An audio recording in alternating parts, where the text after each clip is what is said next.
Welcome back, boxing fans. We've covered the two double headers this Saturday in Saudi Arabia, Wilder and Parker and Joshua and Wallin.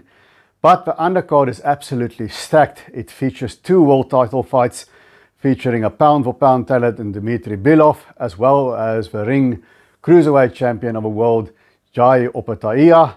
And welcome back, boxing fans. Besides Parker and Wilder and Joshua and Wallin, the big doubleheader in the Saudi card this weekend, there's also a stacked undercard, one of the most stacked undercards I've seen since the Don King years. Now, it features a pound-for-pound talent, Dmitry Bivol, defending his world title, as well as a ring cruiserweight champion of the world, Jai Opetaia. And over and above that, there's no less than 4 heavyweight fights featuring some big names. If you want to hear what I think, how those fights are going to go down, then stick around.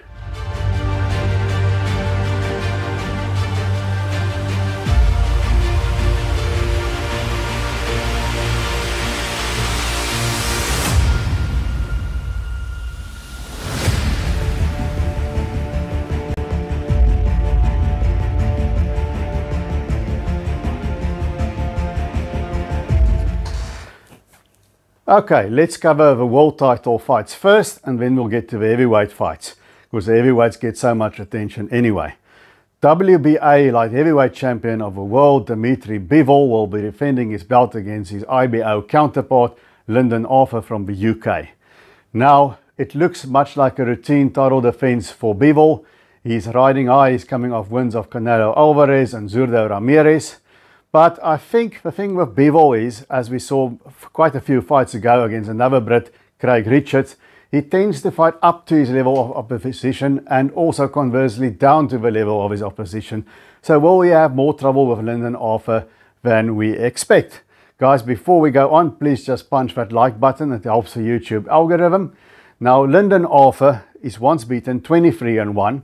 His only loss has been against a guy he posted the upset win over, Anthony Yard, and he got stopped by Yard in the rematch, and since then he's won 4 fights on sort of UK and European domestic level, and now he's fighting Dmitry Bivol, so it's a very tall order. Bivol, we know, is an elite talent. He's not a huge puncher, but he's a very good boxer, great command of distance and all of that. And without going into too much depth into this fight, I think it's simply a case of Dmitry Bivol being a world champion, being more than a world champion, an elite level talent as he showed against Alvarez and Ramirez, and Lyndon Arthur being more sort of a fringe contender, European, British level type of guy. So I think the question is not whether Bivol wins, the question is whether he's underwhelming like he was against Arthur's countryman Craig Richards, or whether he does what he's supposed to do and he gets Lyndon Arthur out of there. Well, my instincts tell me he's not going to be as underwhelming as he was against Craig Richards, because this time he's on a big stage. Those heavyweights bring a lot of attention, and he's looking towards about what we all want to see against a guy with all the other light heavyweight belts, Arthur Beterbiev. So I think he needs to make a bit of a statement here against Lyndon Arthur. So I'm thinking Dmitry Bivol is going to get Arthur out of there perhaps a little longer than Anthony Yard took. I think Bivol takes Arthur out of there somewhere by round 8. Now, the other world title fight, now only recognized by the ring because he had to vacate his IBF title because of this stupid rule that he's got a mandatory due against Maurice Breeders, and he already had an exemption for voluntary defense. But the thing is, Breeders is fine with waiting and Breeders is injured. So now you want to keep Opetaia on the shelf because of it. The IBF, they do apply their rules straight down the middle for everybody, but sometimes there are exceptional circumstances, and for the good of boxing, I think it's a stupid decision to make Opetaia vacate his IBF belt. But the belt, to me anyway, really counts is the ring. Then you know you're the boss of a division, and he's a guy who beat the man, Maurice Breeders. But he's facing another Brit, Ellis Zorro. Now, in that sense, the IBF is right. Zorro, to me, really isn't the guy that should be fighting for a world title. He is a domestic level Brit that's sort of, on BoxRec, he's I think number 8 or 9 in the UK. He hasn't really fought anybody. He's only stepped up in his last few fights and fought guys with decent records. So I think it's another question of even more so than Lyndon Arthur. Elizoro is a domesticated level fighter there in the UK. He's not on the level of Chris Billum-Smith or on a Coley level. He's not on that level, so I don't think he's going to give Opatahia a lot of trouble. And I think the southpaw Opatahia is going to get him out of there, much like he did in his last fight against another Brit. So I think Jai Opatahia is going to get Elizoro out of there within 6 rounds. So the 2 world title fights for me are sort of tick-over fights for champions. But now we get to the heavyweights, and this one is interesting. We've got Daniel Dubois, fresh of his knockout loss to Alexander Usyk in his world title challenge, taking on the still undefeated 26-0-1 Mr. PED King Jarrell Miller. Now we all know the Jarrell Miller story. He was going to fight Anthony Joshua, and Andy Ruiz had to step in because he tested positive for PEDs, not once but twice for that fight. Subsequently had another failed test. He was out of boxing for 4 years and he returned fighting in obscure areas. Now, Daniel Dubois, to me, by now, I think he's kind of a front runner. I don't think he's got a great chin. We saw how wobbly he almost went out in the first round against Kevin Lerena. And I think Daniel Dubois hasn't got a great chin. I don't think he has got it in him really to win a war of attrition. You know, he was a bigger man and he got himself out of trouble against Lerena. He couldn't against Usyk. So I think that's the weakness of Daniel Dubois. He's a bit of a front runner. The stamina is not the greatest. The chin is not the greatest. But he, offensively, Dubois is pretty damn good. He can definitely hit. Now with Jarrell Miller, I saw him in his last fight against Lucas Brown. That just doesn't go away. Go look it up. Go look it up there on YouTube. It's quite a fun heavyweight fight, and they played rock'em sock'em robots until Miller eventually got Brown out of there. So Jarrell Miller is a very sort of stout, broad guy. He's not too difficult to find, so I'm sure Dubois is going to hit him, and I'm sure Miller is also going to hit Dubois because Miller is very busy with his hands for such a chubby guy. He really moves those hands, and he's a big guy, even though he's 6'4", which is not that high for heavyweight, but he's broad and he's strong. And I think it all depends here how well Miller takes the punches of Daniel Dubois, because he hasn't been in against a puncher of Dubois' ilk.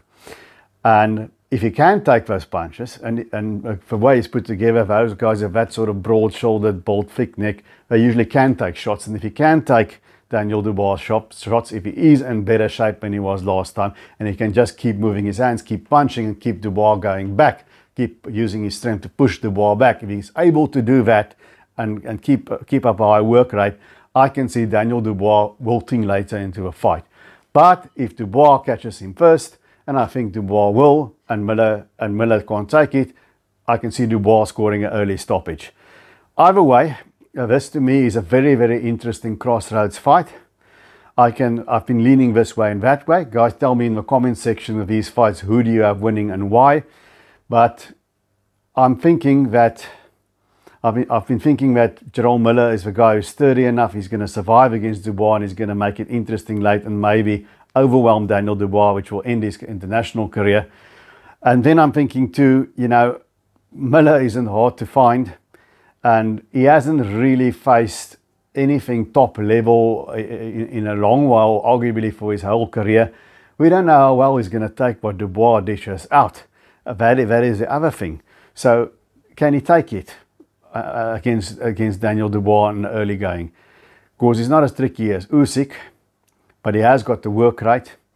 It's a real pick-em fight for me, Daniel Dubois against Jarrell Miller. Jarrell Miller, I just don't know. There's been too many start-stops in his career. So I'm going to go and gamble, and I'm going to say Daniel Dubois is going to get Jarrell Miller out of there in 5 rounds or so. That's what I think. I will put no money on that because I think there's a good chance Miller can survive and stop Dubois right. But if pressed for it, it's too hard to know whether Miller is going to take the shots from Dubois in the early going. I'm going to go that he's not going to because of his career momentum, and I'm going to pick Daniel Dubois to get him out of there in 4 rounds or so. I think the Dubois thing that Dubois wants to work is going to work. Now, even more interesting, we've got Canadian-based Russian 18-0, 17 knockouts, Arslanbek Makhmudov, taking on undefeated German heavyweight 23-0 Agit Kabayel. Now, Caballero was a European champion. I saw him in his last fight against Agron Smakici. Go look it up. Agit Caballero against Agron Smakici. Lasted 3 rounds. Very fun heavyweight fight. Lots of punches thrown. Smakici had Caballero badly hurt in the second. Caballero came back and then stopped Smakici in the next round, the third round. Now, Agit Caballero has had a lot of inactivity. He's had some good wins years ago against Derek Chisora and a few others. He's fought on the European level and he's just stayed outside of a top 10 because of it. So we don't really know how good he is under pressure. But what I could see from Caballero, to me, he's a more talented, more fluid, more natural fighter than Aslanbek Makhmudov. He doesn't have a big punch and he's not a huge heavyweight, but he's got very good control of a distance. He can fight inside, he can fight outside. Good control of the distance. He can get hurt like we saw in his last fight. And one thing Makhmudov can do is he can punch. The one fight that he went the distance against Carlos Takam, he was given a lot of trouble. What I don't like about Makhmudov is he sort of stands there and he uses his size, wide stance. He's very predictable. He throws his right hand over the top. Sometimes he launches himself in the air where he ended up on the shoulders of Takam. I think he's very predictable. I think he gets tired if he's forced to fight at a high pace, but he does have a big punch. Now, if he can catch Caballero like Smakici did, he can probably get Caballero out of there. But I think we still don't know how many rounds it is. I think it's a winnable fight for Agit Caballero. I think he's got better skills than Makhmudov, but he can get hurt, and Makhmudov does have a punch. He's a little bit clumsy to me, he's a little bit slow, he's a little bit predictable, but he's strong and he can definitely hit. Can Makhmudov, the usual suspects, the journeyman, the gatekeepers, he gets rid of in a couple of rounds. So when he fights a serious guy like Takam, he battled. Now, Caballero was still undefeated. He's got that confidence coming in. And I think he can make Makhmudov punch air. He can tire him out. But once again, he's got to, it's almost like Gerald Miller. You've got to see, is he going to stay away? Is he going to take? Is he not going to get caught with something with Makhmudov? But Makhmudov is not as awkward as Deontay Wilder. He's not as quick. And nobody hits as hard as Deontay Wilder. Wilder is a premier puncher in boxing, besides from maybe Arthur Beterbiev and Naoya Inoue. But that being said, I'm feeling Agit Caballero on this fight. He looks just to me like a more natural, more fluid fighter. It could just be that, like a George Foreman against Joe Frazier, Makhmudov bounces him off a canvas. But my feeling is Agit Caballero to me is more ring savvy. Aside from power, Makhmudov really isn't that impressive to me. So I'm thinking Agit Caballero is going to pull it off and he's going to cause a bit of a mild upset and beat Makhmudov on points in this fight. So that's what I got there. Then we've got the Cuban heavyweight, Frank Sanchez, who's been sort of also underwhelming. He had a breakout win against F.A. Ajagba and then not too much since. And in his last fight, he also got rocked a bit by a journeyman type or a gatekeeper type. He's taking on Junior Fa. Now, Fa, we know he lost on points against Joseph Parker, and then he lost in a big upset against Lucas Brown. Now, my thing with Junior Fa is, if you can get caught by a guy like Lucas Brown and knocked out, Frank Sanchez is a lot more savvy. He's maybe not a huge puncher as a heavyweight.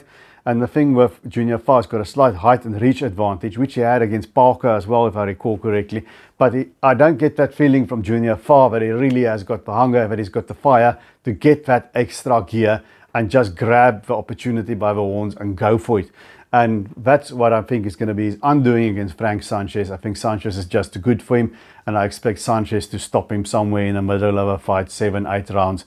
I think Frank Sanchez will stop Junior Fa. Now, the one fight that is easy to predict is the opening one, Filip Hrgović, the Croatian heavyweight contender. He's had 2 fights where he won, but he didn't look good doing so. He just squeezed by against the Chinese heavyweight Zhilei Zhang. Zhang, of course, turned out to be much better than everybody, including me, thought he was. And then against Dempsey McKean in his last fight, he also struggled until he stopped McKean. Now, it could be that he's been in against a tough opponents, but he seems to me, I rated Hrgović very highly at one stage, but it seems to me he's struggling to take the next step up, or he's struggling to find something extra, or maybe it's just psychological. Maybe there's something wrong with his motivation or something there, because he doesn't seem to have an extra gear. It looked like he had it against lesser opposition. Now suddenly he's disappearing. But he's got an opponent in front of him with a good record, 42-2-2 and 36 knockouts, but a padded record. It's a stout Australian that comes forward, Mike Mark Demori. Now, if you remember him, it'll probably be 4 years ago, back in 2016. He got knocked out in a single round by David A. And since then, he's been on an 11-fight winning streak. But he's 41 now. And all the guys he fought, you can go and look on BoxRec, are guys that have double-digit losses, losing records, or no experience at all, only a couple of fights. So Mark Demori, the career management strategy for him is pretty simple. They pad his record with inferior opposition and then hope to cash him out against a big name. So this is his second cash-out fight now, arriving years after the David A fight against Filip Hrgović.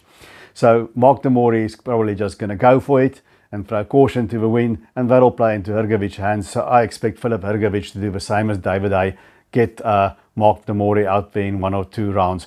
That's an easy fight for me, not very predictable. So that's what I think with all these fights, guys.